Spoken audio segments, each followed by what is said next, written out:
চলমান ছাত্র আন্দোলনে সংহতি জানিয়ে গণমিছিল ও সমাবেশ করেছে রাজধানীর মিরপুর ডিওএইচএসে বসবাসকারী মানুষেরা। আজ শুক্রবার বিকেলে প্রবল বৃষ্টির মধ্যে কয়েক হাজার মানুষ এই গণমিছিলে যোগ দেন।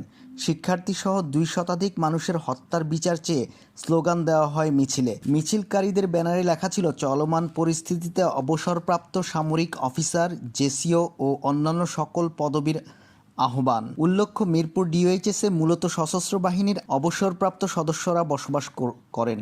গণমিছিল ও সমাবেশে বিপুল সংখ্যক অবসরপ্রাপ্ত সদস্য ছাড়াও তাদের পরিবারের সদস্যরা অংশ নেন। বিশেষ করে বিপুল সংখ্যক নারী সদস্যকে মিছিলে অংশ নিতে দেখা যায়। মিছিলে হত্যার বিচার চেয়ে নানা ধরনের স্লোগান দেওয়া হয়।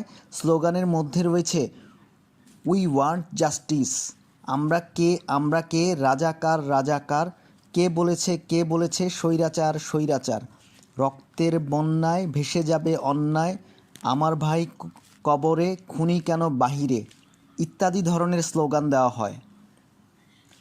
প্রত্যক্ষদর্শী ব্যক্তিরা জানান, আজ বিকেলে ৫টার দিকে এই মিছিল বের হয় মিরপুর ডিওএইচএসের পুরো এলাকা প্রদক্ষিণ করে।